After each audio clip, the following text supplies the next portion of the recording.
ہم متی کی انجیل کا آیت با آیت مطالعہ کریں تفسیری لحاظ سے، ہمیں یہ جان لینا چاہیے کہ جو لفظ انجیل ہے اس کا مطلب کیا ہے، اور اس کے علاوہ چاروں اناجیل یہ کیا اہمیت نیو ٹیسٹمنٹ میں رکھتی ہیں۔ تو آئیں سب سے پہلے اس بات پر غور کرتے ہیں کہ لفظ انجیل اس کا کیا مطلب ہے۔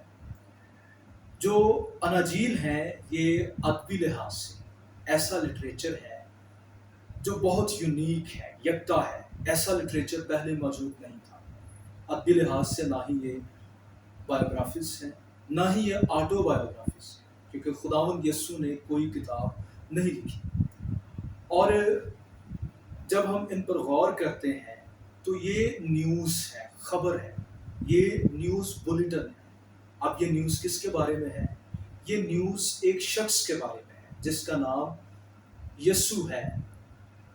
یہ اس کی پیدائش، اس کی خدمت، اس کی موت اور اس کے جی اٹھنے کے بارے میں نیوز ہے۔ یہ جو لفظ گاسپل ہے، انگلش کا لفظ جو گاسپل ہے، یہ اینگلو سکسن ورڈ ہے جو دو الفاظ کا مرکب ہے، God spell, GOD God, SPEEL، God spell, یہ ملا کر بن گیا گاسپل، جس کا مطلب ہے سٹوری اباؤٹ گاڈ۔ یعنی جو گاسپل ہے یہ سٹوری اباؤٹ گاڈ ہے، یہ اس خدا کے بارے میں بتاتی ہے جو اسرائیل کا خدا ہے، جو کائنات کا خالق ہے، اور جس نے قوم اسرائیل کو چنا اور اس کے لیے ایک مسیح بھیجا، جس نے تمام انسانوں کے لیے جان دی۔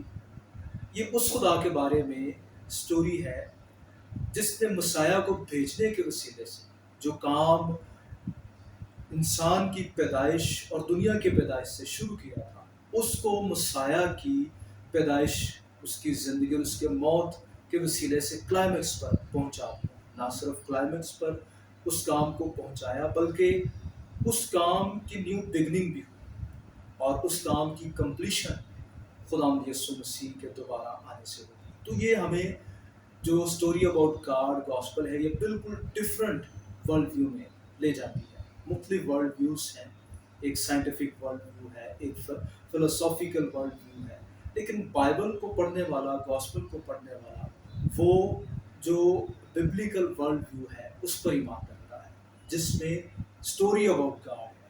اور جب ہم مزید اس لفظ پر غور کرتے ہیں تو جو لفظ انجیل ہے یہ یونانی لفظ رینگلیون ہے۔ یہ جو لفظ رینگلیون تھا یہ استعمال ہوتا تھا کسی بھی اہم واقعے کی بابت گڈ نیوز دینا، بیڈ نیوز نہیں، گڈ نیوز دینا، گڈ رپورٹ دینا، اور ایز اٹ ایز دینا، جیسا واقعہ ہے ویسی ہی خبر دینا۔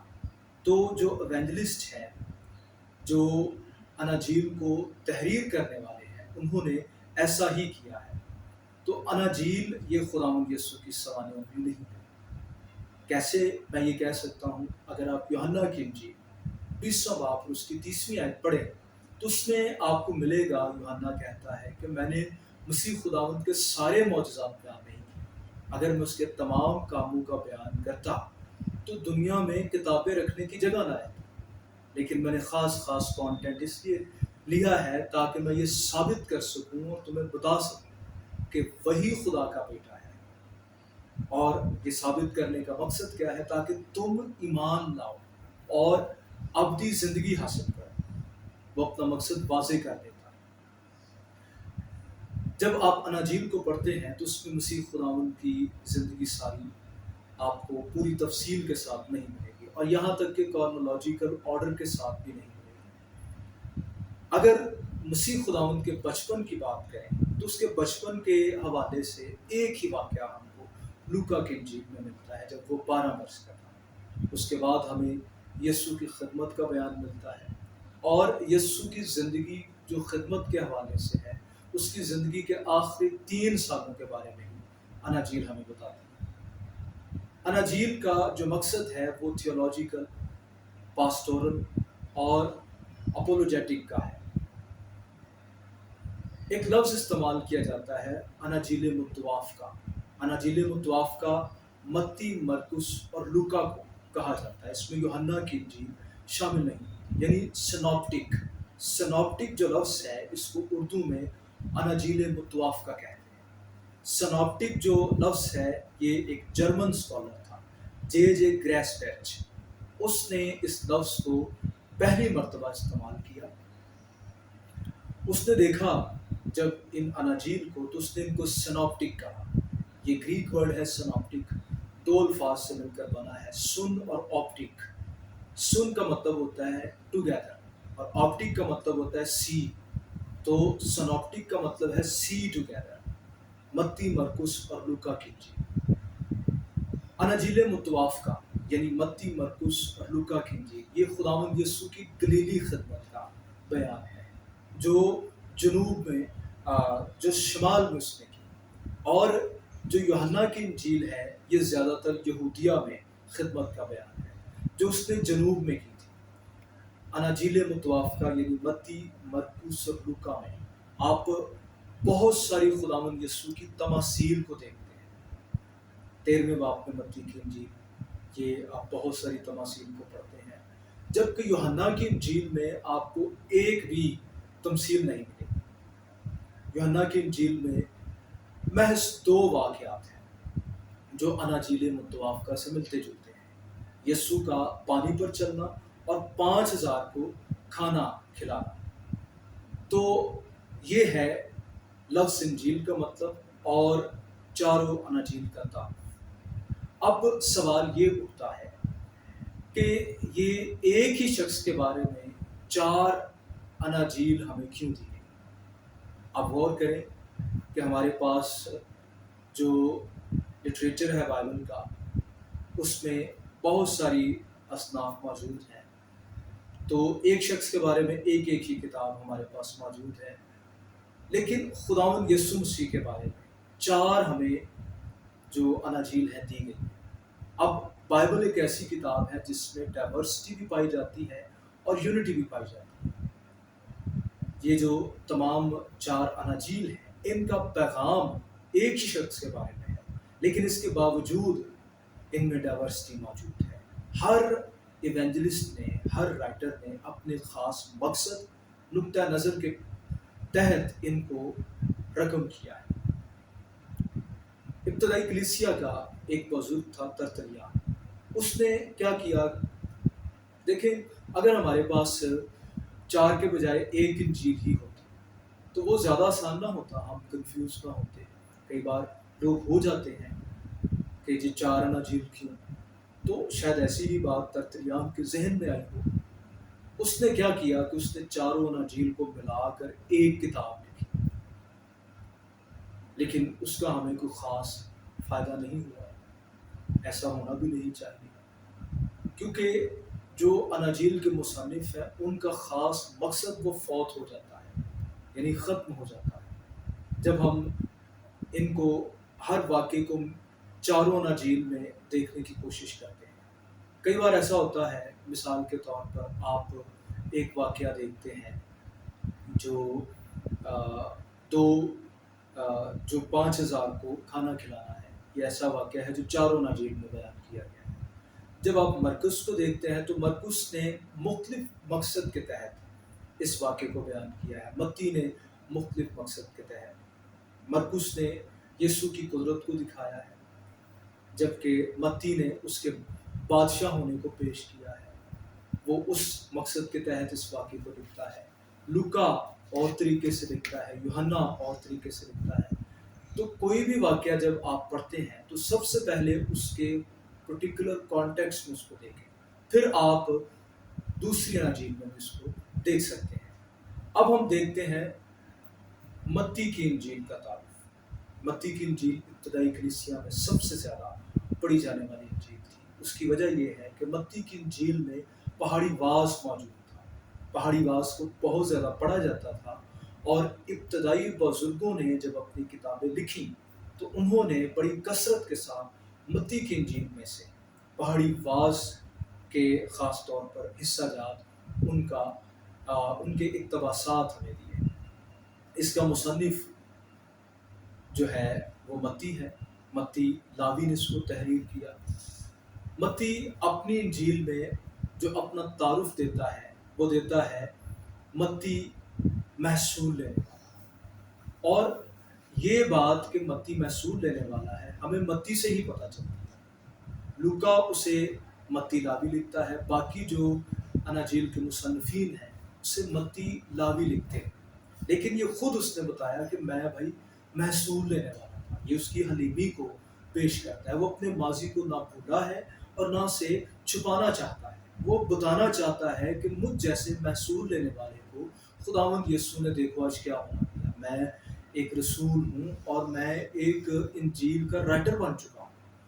یہ اس کے گریس کو پیش کرتا ہے، اور ساتھ میں متی کی حلیمی کو۔ ہمیں اپنے ماضی کو چھپانے کی ضرورت نہیں ہے، اسے بھولنے کی بھی ضرورت نہیں ہے، لوگوں کو بتائیں تاکہ مسیح کے فضل کی گواہی لوگوں تک پہنچے۔ دو کلیسیائی بزرگ ہیں جن کی گواہی ہم تک پہنچی ہے کہ یہ جو انجیل ہے متی نہیں لکھی ہے، ایک ہے پپیاس اور دوسرا ہے ارینیس۔ جو پپیاس ہے اس نے اور ارینیس نے کہا کہ جب پطرس اور پالوس روم میں منادی کر رہے تھے تو متی نے ایک آرامی انجیل تحریر فرمائی۔ اس کا مقام اور تاریخ بھی جان لیں، یہ یقیناً 70 عیسوی سے پہلے لکھی گئی، کیونکہ اس انجیل میں یروشلم اور خاص طور پر ہیکل کی بربادی کا کوئی ذکر نہیں ہے، جو کہ 70 AD میں ہوا تھا۔ البتہ اس کے برعکس اس واقعے کی پیشین گوئی وہ ضرور آپ کو متی 24ویں باب میں ملتی ہے۔ کچھ یہ بھی کہتے ہیں کہ یہ انجیل 70 عیسوی میں یروشلم کی بربادی کے بعد لکھی گئی۔ خیر اس پر بحث موجود ہے، زیادہ تر اس بات کو ہی قبول کیا جاتا ہے کہ یہ 70 عیسوی سے پہلے لکھی گئی۔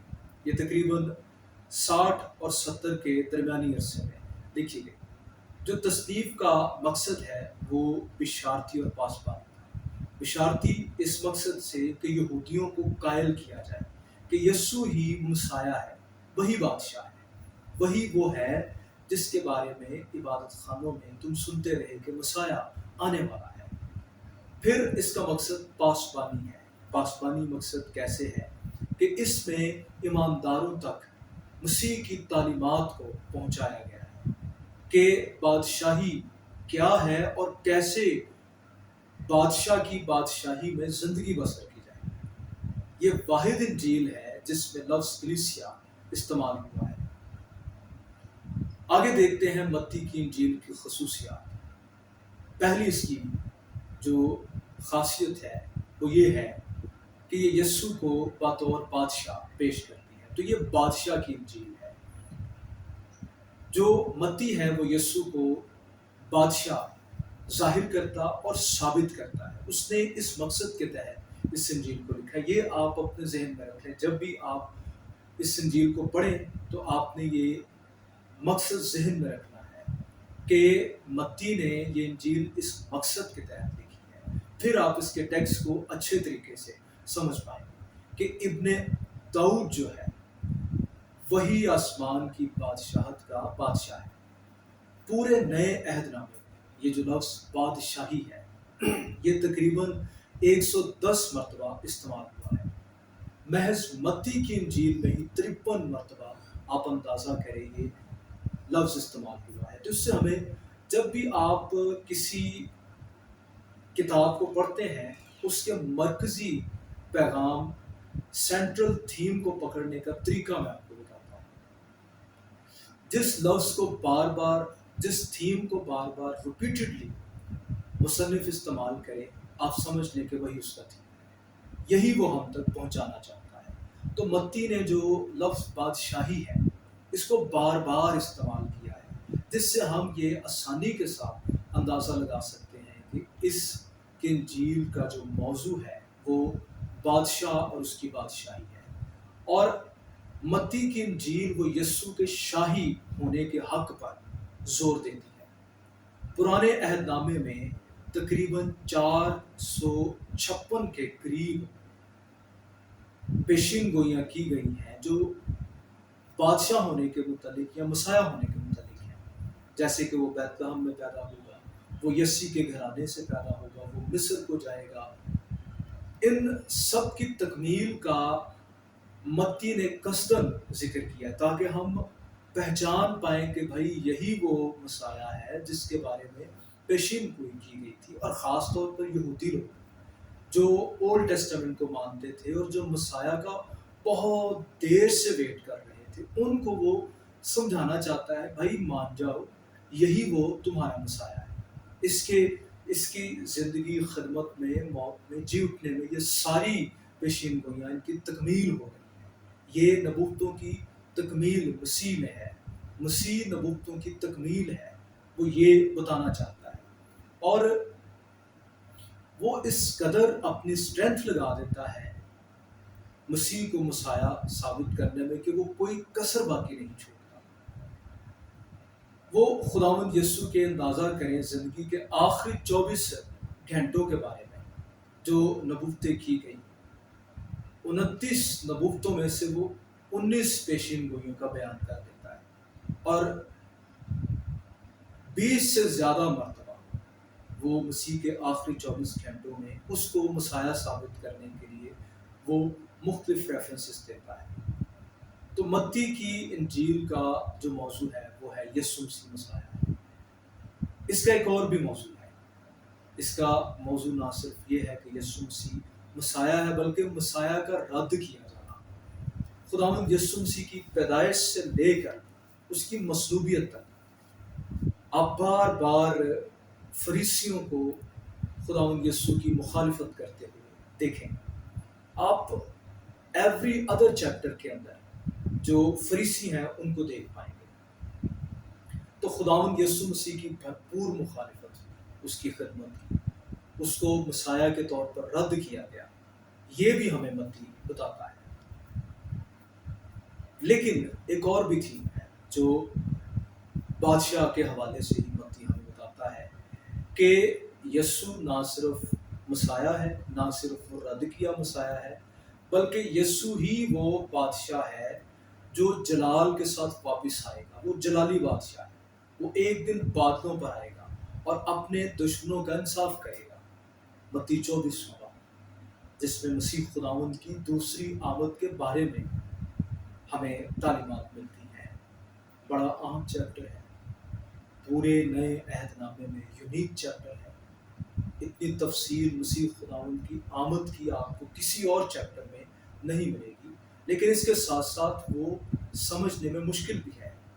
خیر، ہم بعد میں اس کے اوپر غور کریں گے جب ہم متی 24 سے بات میں جائیں گے۔ دوسری خاصیت یہ یہودی انجیل ہے۔ یسوع کو یہ ابن داؤد اور ابن ابراہم کے طور پر پیش کرتی ہے۔ جب شروع ہی ہوتی ہے انجیل تو مسیح خداوند کا نسب نامہ شروع کیا گیا ہے جو ابراہم سے شروع ہوتا ہے، کہ اس میں جو ابراہم کے ساتھ وعدے کیے گئے تھے اس کی تکمیل ہو رہی ہے، مسیح خداوند میں اس کی تکمیل ہو رہی ہے۔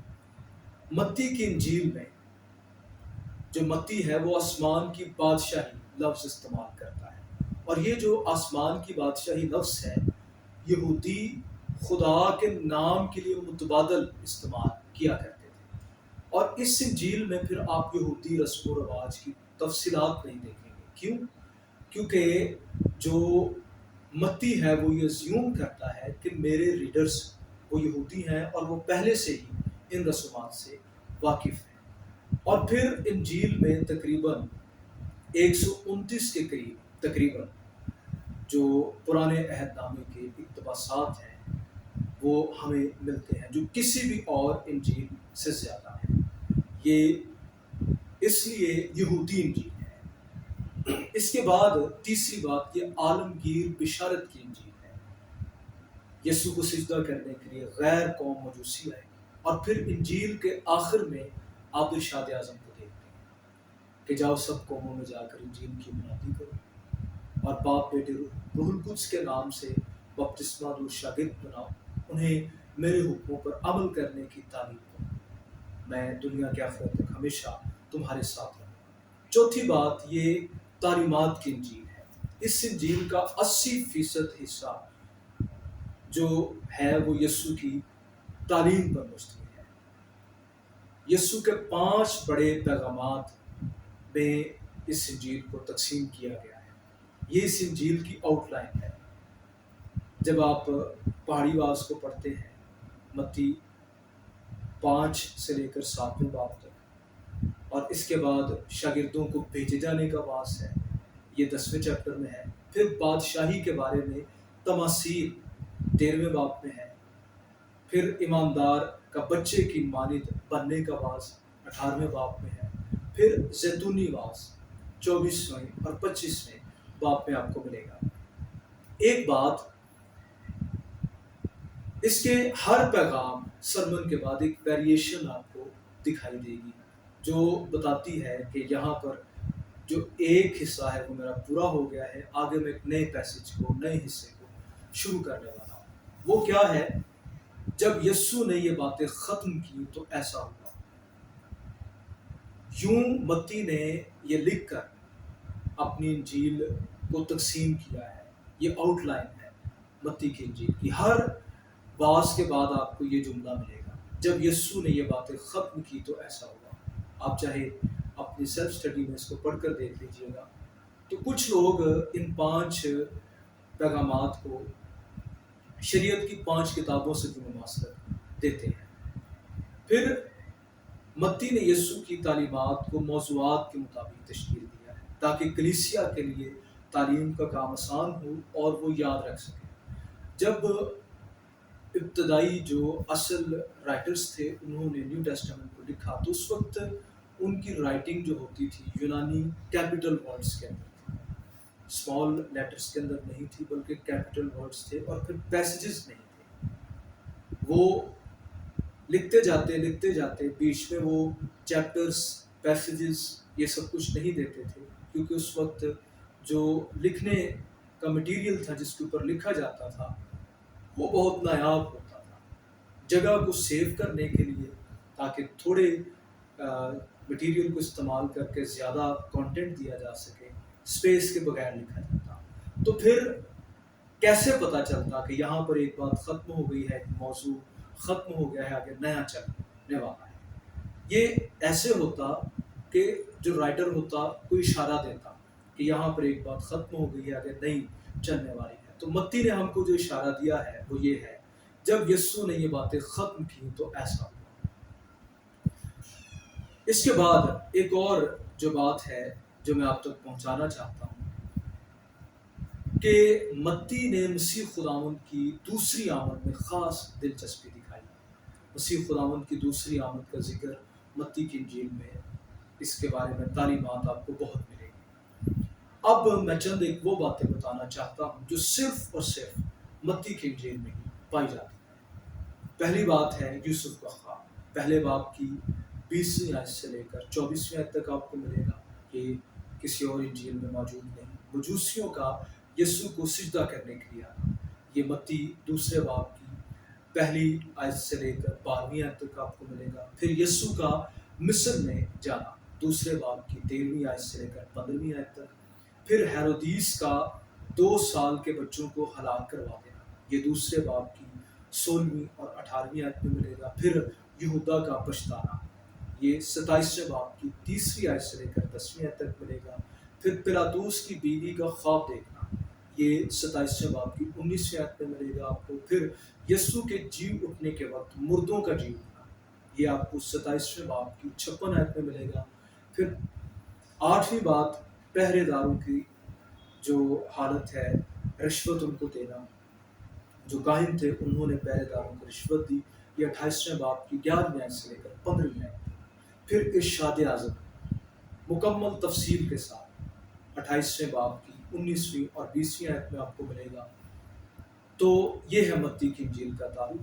اگلی ویڈیو میں ہم باقاعدہ طور پر آیت با آیت، حصہ با حصہ اس کا تفصیلی مطالعہ شروع کر دیں گے۔ God bless you, thank you.